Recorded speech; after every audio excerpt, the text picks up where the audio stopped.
नमस्कार। आज मार्गशीर्ष शुक्ल द्वितीया शके 1935 सादर करत आहोत ठाणे वार्ता।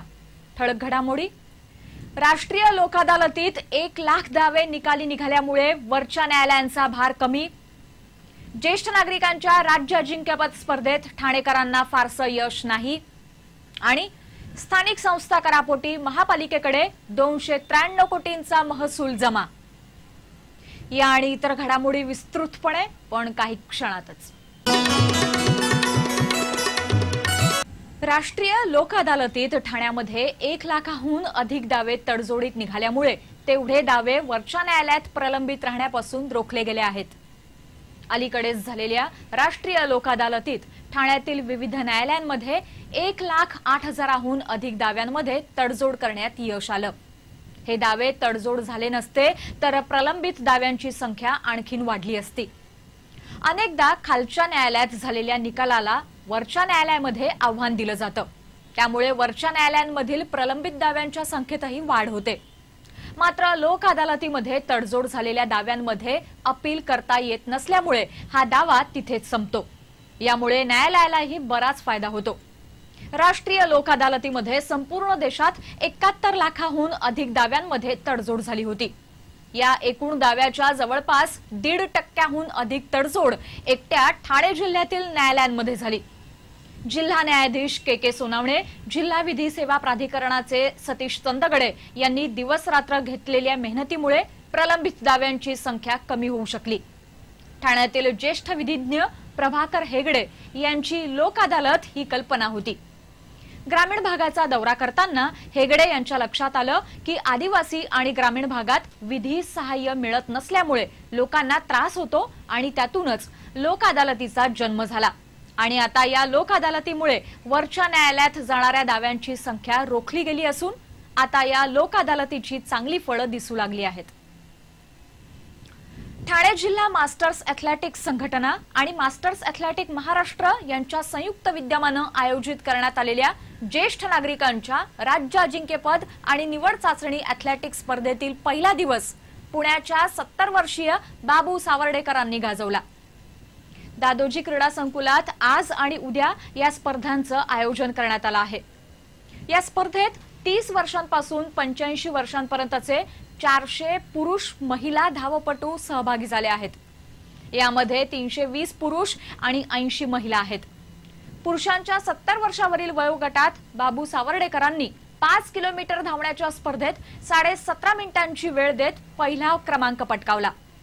कोल्हापूरच्या बापू माने यांनी 19 मिनिटं 8 सेकंदांची वेळ देत दुसरा क्रमांक, तर जे लोणकर यांनी 24 मिनिटं 9 सेकंद वेळ देत तिसरा क्रमांक पटकावला।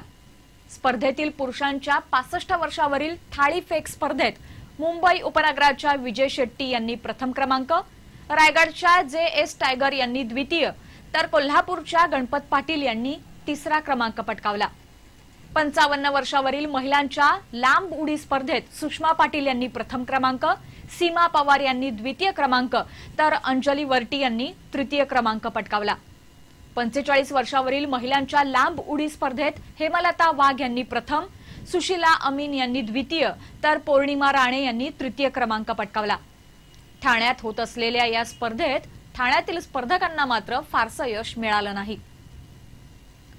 ठाणे पोलीस आयुक्तालयामध्ये 642 एटीएम केंद्र असून या एटीएम केंद्रात क्लोज सर्किट कॅमेरे बसवण्याच्या सूचना देण्यात आल्याची माहिती पोलीस आयुक्त के रघुवंशी यांनी दिली।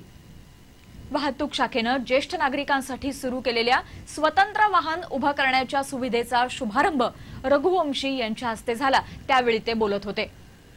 शहरातील विविध बँकांसमोर वाहनं उभी केली जातात। निवृत्ती वेतनासाठी ज्येष्ठ नागरिकांना बँकेमध्ये यावं लागतं। मात्र अनेकदा वाहतूक शाखेच्या कारवाईमुळे निवृत्ती वेतनधारकांची अडचण होते।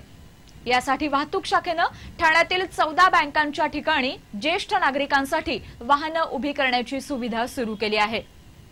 या ठिकाणी 1 4-चाकी आणि 2 दुचाकी वाहनं उभी करता येणार आहेत।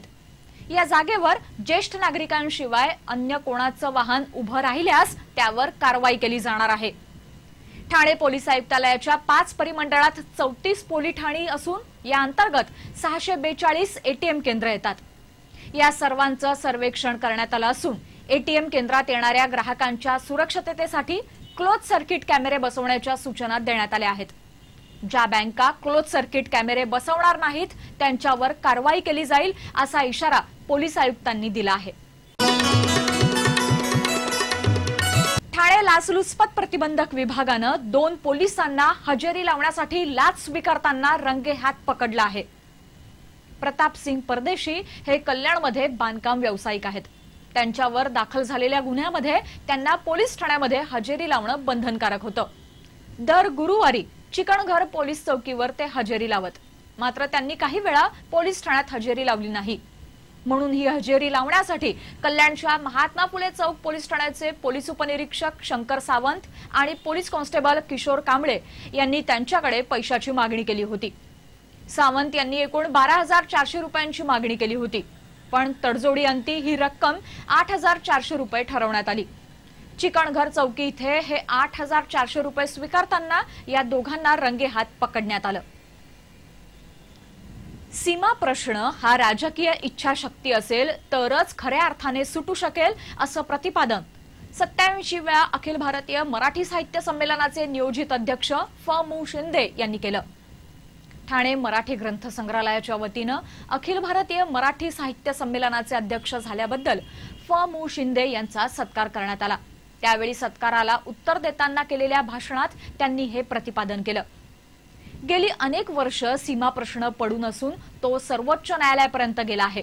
सीमा प्रश्नासाठी अनेक आंदोलनं झाली, पण हा प्रश्न राजकीय इच्छाशक्ती असेल तरच सुटू शकेल असं त्यांनी सांगितलं। राज्यातील सर्व मराठी माणसांनी सीमा भागातील जनतेच्या पाठीशी उभं राहण्याची गरजही त्यांनी यावेळी व्यक्त केली। यावेळी त्यांनी आपल्या भाषणात राजकीय, सामाजिक तसंच साहित्यिक विषयांवर भाष्य केलं। आपली गाजलेली आई ही कविता सादर करून त्यांनी उपस्थितांची मनं जिंकली। ठाणे जिल्ह्यातील विविध गावांना जोडणाऱ्या रस्त्यांसाठी वाढीव निधी देण्याचं आश्वासन पालकमंत्री गणेश नाईक यांनी दिलं आहे। पंतप्रधान सडक योजनेअंतर्गत जिल्ह्यातील गावांना जोडण्यासाठी रस्ते, रस्त्यावरील पूल, मोऱ्या अशा कामांसाठी जिल्हा परिषदेनं 52 कोटी रुपयांचा आराखडा तयार केला आहे। जिल्हा परिषदेनं आपल्या उत्पन्नातून ग्रामीण आणि शहरी भागाजवळचे रस्ते आणि इतर अनुषंगिक कामांसाठी 27.5 कोटींची तरतूद केली आहे। याकरता गटनिहाय रस्त्यांची निवड करण्यात आली आहे। एका रस्त्यासाठी 10 लाख रुपये खर्च अपेक्षित आहे। जिल्ह्यातील प्रत्येक भागातील रस्त्याच्या दुरुस्तीला प्राधान्य देण्यात आलं असून जास्तीत जास्त रस्ते तयार करावेत, त्यासाठी वाढीव निधी दिला जाईल असे निर्देश पालकमंत्री गणेश नाईक यांनी दिले आहेत। कळव्यामध्ये एकाच दिवशी विनयभंगाच्या 2 घटना घडल्या असून एका घटनेत विद्यार्थिनीचा तर दुसऱ्या घटनेत बिगारी काम करणाऱ्या महिलेचा विनयभंग झाला।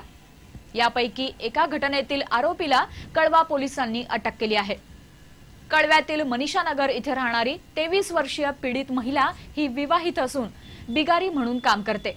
याच परिसरात राहणाऱ्या शंकर कारळे यानं या पीडित महिलेच्या घरात घुसून विनयभंग केला। यानंतर कळवा पोलिसांनी कारळेला अटक केली। तर दुसऱ्या घटनेत कळव्यातील शिवसागर अपार्टमेंट इथे राहणाऱ्या 18 वर्षीय विद्यार्थिनी ही आपल्या आईबरोबर दळण आणण्यास गेली होती। त्यावेळी तिथे काम करणाऱ्या मुलानं या पीडित मुलीचा हात पकडून तिचा विनयभंग केला। याबाबत जाब विचारण्यासाठी या मुलीचे वडील गेले असताना त्यांनाही आरोपीनं मारहाण केली। मारहाण करणारा आरोपी मात्र सध्या फरार आहे। ठाणे महापालिकेकडे स्थानिक संस्था करापोटी नोव्हेंबर अखेर म्हणजे 8 महिन्यात 293 कोटी रुपये स्थानिक संस्था करापोटी जमा झाले आहेत। ठाणे महापालिका क्षेत्रामध्ये 1 एप्रिल पासून जकात कर रद्द करून स्थानिक संस्था कर लागू करण्यात आला। मात्र व्यापाऱ्यांचा सुरुवातीपासूनच या स्थानिक संस्था कराला विरोध होता। महापालिका प्रशासनानं कारवाईचा बडगा उचलल्यानंतरच महापालिकेकडे गेल्या 3 महिन्यांपासून स्थानिक संस्था कर जमा होऊ लागला आहे। ठाणे महापालिकेनं स्थानिक संस्था करापोटी 650 कोटींचं उद्दिष्ट ठेवलं होतं। गेल्या 8 महिन्यात 293 कोटी रुपये स्थानिक संस्था करापोटी जमा झाले असताना आता पुढील 4 महिन्यात 360 कोटींचं लक्ष्य गाठता येईल का हाच प्रश्न सध्या निर्माण झाला आहे। महापालिकेकडे स्थानिक संस्था करापोटी 206 कोटी, मार्गस्थ दाखल्यापोटी 37 कोटी आणि मुद्रांक शुल्कातून 50 कोटी असे एकूण 293 कोटी रुपये नोव्हेंबर अखेरपर्यंत जमा झाले आहेत।